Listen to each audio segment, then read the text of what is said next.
preocupan también a vosotras y a vosotros, que os cuestionáis y que en definitiva creo que haciéndonos preguntas es como avanzamos y es como caminamos y es como encontramos luces y claves, ¿sí?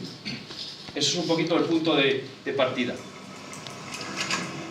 Hace unos años me fui a otro país porque aquí no encontraba trabajo. Llegué con un visado de turista y con la idea de conseguir más adelante la residencia. Como no hablaba bien el idioma, pues solo encontré trabajo limpiando pisos y oficinas. Después de medio año ya tenía algunos ingresos, amigos e incluso pareja. Empezaba a chapurrear el idioma, pero seguía sin poder regularizarme porque nadie me hacía contrato. Y pasó el tiempo. 4 años nada menos. Un día me paró la policía a la salida del trabajo. Me pidieron los papeles y les enseñé el pasaporte, pero aún así me llevaron a comisaría. Me encerraron en un calabozo 2 días en los que apenas me dieron de comer. Luego me llevaron ante un juez que ordenó que me metieran en un centro de internamiento de extranjeros para ser expulsada. En el centro había barrotes en las ventanas, no nos dejaban ver el sol. Compartí celda con muchas mujeres, cada una con su historia. Pasé hambre y frío. En todo el día no había nada que hacer.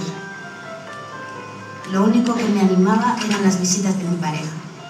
Solo una al día, media hora, hablando a través de un teléfono y con un cristal que ni siquiera nos permitía tocarnos. Pasaron muchos días y yo no sabía si iban a expulsarme, ni cuándo. Ni siquiera sabía si me llevarían a otra ciudad alejada de la mía.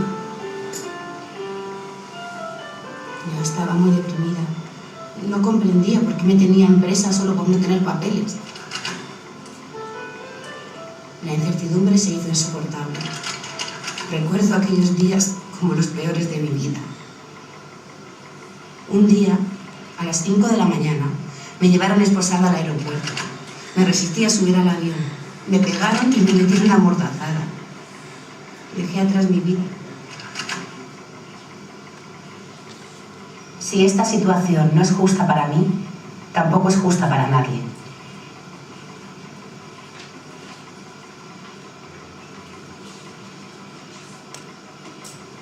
Bien, es un ejemplo de un corto elaborado por esta plataforma de organizaciones. Vamos a montar un poquito la velocidad, la marcha, ¿no? Bien, esto forma parte de un cómic que también se ha elaborado. Los mismos inmigrantes, ¿qué connotación que se da esta palabra inmigrante? Teniendo, por ejemplo, como punto de referencia, yo mismo cuando llegué en España, llegué como estudiante. Y me preguntaba mucha gente, me decía, ¿eres inmigrante? Y decía, no, yo no soy inmigrante, soy estudiante. Como decir, me daba un poco así, yo no soy inmigrante. Y yo hice un proceso grande para darme cuenta que sí que eres inmigrante, aunque sea estudiante o que haya venido para estudiar, no como un trabajador, porque yo entendía que el inmigrante es un trabajador.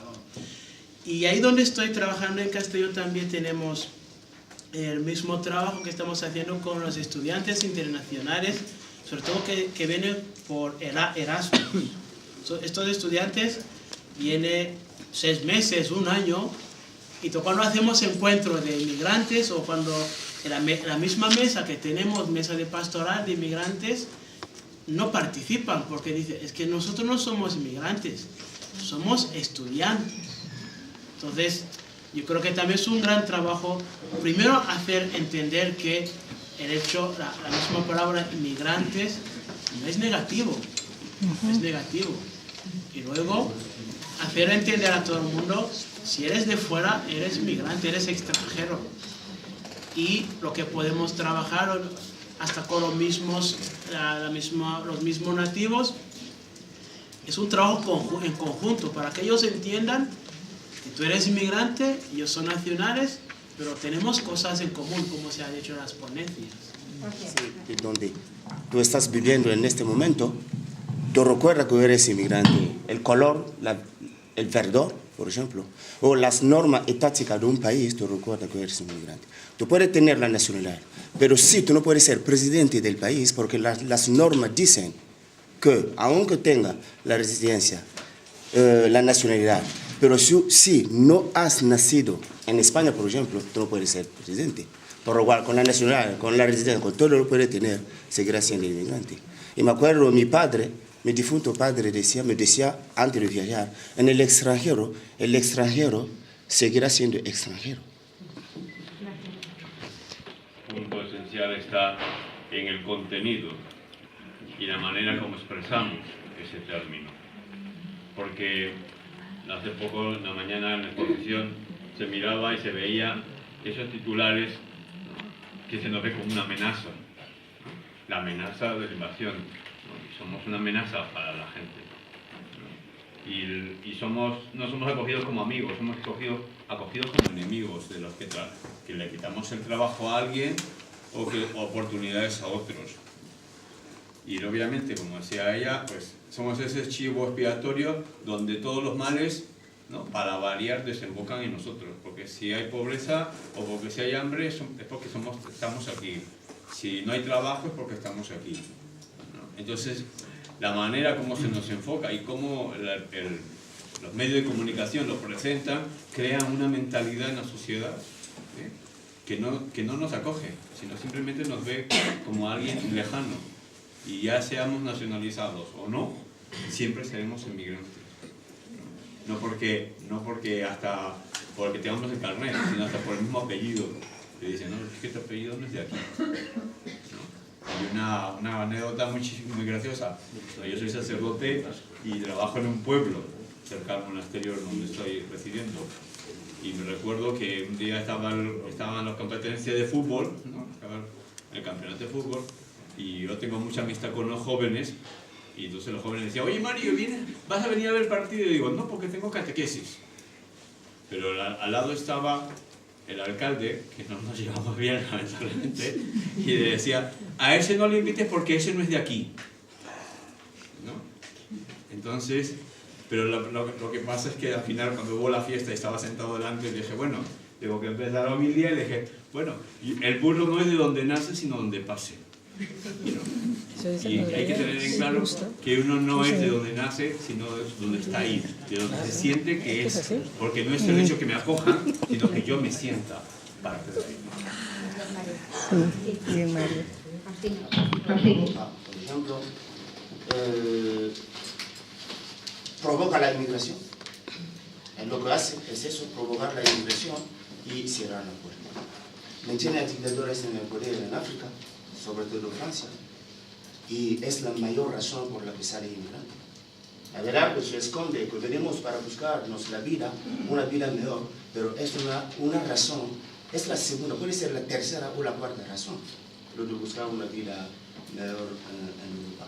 Sino el mayor problema es que los que huyen dictadura, huyen guerra, que fomentan Europa para mantener los dictadores en el poder y sacar materia prima, y se echa atrás una vez que llegamos. Europa es la ambigüedad en su norma. Con la solución, por ejemplo, de la tarjeta, o no sé, del asilo político. Hoy en día hay un conflicto diplomático entre Italia, Francia y Alemania, por ejemplo. La tarjeta de asilo. Se dice, una vez que consiga la tarjeta de asilo, puede circular en Europa. Un ejemplo. Entonces, Berlusconi concedía más tarjetas de asilo a los que llegaban en Italia. Y podían ir donde querían. Pero Francia no quiso. Alemania tampoco lo quiso. Entonces, esta ambigüedad es lo que genera Europa. Creo que Europa es difícil, increíble. No se puede. Yo personalmente no sé qué hace Europa. ¿Qué hace? Lleva productos tóxicos en Somalia o no sé dónde. No sé. Vienen aquí, o si no, soy un poquito nervioso. Europa traslada productos químicos tóxicos en un país determinado, creo en Somalia. estos no pueden seguir pescando porque los peces mueren. Toman la iniciativa de secuestrar barcos, le llaman, no sé, piratas. Carolina, que no ha salido en la mesa, ¿no? Y es que en España la primera nacionalidad extranjera son los rumanos, ciudadanos europeos de pleno derecho desde hace unos años. Y la tercera, los ciudadanos británicos. Es decir, hay también un tema interno dentro de Europa con respecto a la inmigración. La población europea no tenemos un carné de Europa, que yo sepa. Es decir, mi DNI español no es el DNI europeo. No soy alemana ni soy en un estatus jurídico, en un estatus social o identitario, por supuesto. Lo digo porque, vamos a ver, por hacer la siguiente reflexión. Estamos también viendo los movimientos que está haciendo Europa. Con respecto a este movimiento interno de ciudadanos y al intercambio de libre circulación de trabajadores, de posibilidad de trasladarlos las familias, es decir, la crisis económica también está cambiando el estatus que Europa entiende por libre circulación de personas. En el 2012, con lo de el cambio legislativo a través de la asistencia sanitaria para inmigrantes, realmente lo peor que ahí se revisó fue el uso que estaban haciendo los ciudadanos europeos de nuestra asistencia sanitaria, de nuestro servicio sanitario. A través de ese cambio han cambiado también normas para los europeos. Y vuelvo a decir, o quizá porque en Alicante el 72% es población europea. Europea entendiendo también rusos, ucranianos, es decir, no solo gente de la Unión Europea, que también se nos olvida que Europa, estatus jurídico no es lo mismo, perdón, la Unión Europea no es lo mismo que Europa. Y el 63% de la Unión Europea, ¿no? El 63% de nuestra población, pero es que a nivel nacional también hablamos de que la presencia de los europeos extranjeros es mayoritaria. La población subsahariana es... Dice demasiadas veces, y también se nos queda a nosotros dentro, de que hay menos inmigrantes. Y eso no vale. Tendrían que publicar esos datos y al lado una casilla con los que se han nacionalizado. Más datos todavía. 260.000 solicitudes están pendientes de solución al 31 de diciembre del año pasado, con lo cual están para ver si este año se consigue. Y además a veces se están negando falsamente y las estamos recurriendo y gracias a Dios las estamos negando. Pero esa realidad está ahí y a nosotros se nos queda dentro. Por eso no se ven los emigrantes, pero que están ahí como españolitos. Y otra cosa, y como son españoles, aunque salgan, vuelven cuando les da la gana, porque son españoles. Incluso emigrantes nacionalizados han salido a trabajar en Europa y han vuelto. O sea, que todo eso se da, y a lo mejor todos los españoles que dicen que han salido a trabajar fuera por la crisis, a lo mejor no son españoles de origen, sino españoles nacionalizados. No han creído ellos, no han creído. Y entonces se dan cuenta de que tienen esa doble identidad. Por una parte está donde han nacido y luego por otra parte su país, el país de sus padres. Entonces viven, claro, es un proceso que tienen que hacer hasta que poco a poco, claro, y luego les pasa eso, que va al país de origen y no le reconocen porque eres español, gallego. Viene a Galicia y no le reconocen porque no eres un poco diferente a nosotros. Y ahí en medio, hombre, entonces depende de cómo se vea. Yo creo que es una riqueza. Sí. Es un problema para el niño porque no lo ha creado. Pero yo creo que es un bonito cuando la persona lo va asimilando y es un enriquecimiento porque tienes doble cultura. Y luego creo que no sé si también lo dijiste tú. Si las cosas van mal en España puedes ir al país de tus antepasados y tienes trabajo ahí. O sea que es una ventaja. Entonces yo creo que los que trabajamos con los inmigrantes, con los hijos y tal, tenemos que ayudar. Y ese sacerdote alemán también nos decía esto, que decían a la segunda generación, a los hijos de españoles en Alemania, que no debéis sentiros humillados, sino todo lo contrario. evangelio, tenéis que sentiros orgullosos, porque vuestros padres han hecho un esfuerzo de salir de su tierra y venir aquí, salir adelante, y además vosotros tenéis que pensar que sois hijos de unos héroes. Y de verdad fue muy bonito. Sí, fue hermoso. Que claro, que si alguien te dice hijo de inmigrante, tú de hombre con mucha honra, porque mis padres han hecho un esfuerzo y gracias a ello, pues yo estoy saliendo. Sí, sí. ¿Tú de qué diócesis eres? Yo de Zaragoza. Yo Zaragoza. Nací en Guinea Ecuatorial y soy de Zaragoza. Ay, qué lindo. Mira, voy a compartir mi nueva identidad. Soy africano, medio aragonés. Ay, qué lindo. Pero sobre todo cristiano. Cristiano, eso. Por encima de todo. Ay, qué lindo. Mi constitución es el evangelio, todo lo demás. Ay, qué bello.